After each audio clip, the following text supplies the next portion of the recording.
Here's how to operate the dishwasher. Twist this way, plop it out, get your rinse aid, open it, and pour until it starts coming out.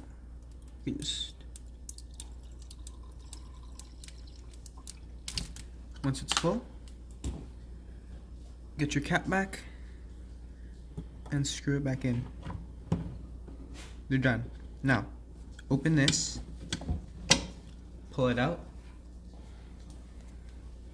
get your soap, and just pour it all in here, your powder.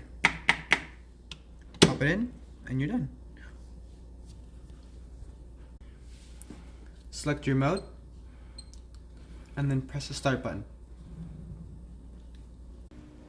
If you see a red button, it means you need more rinse aid and won't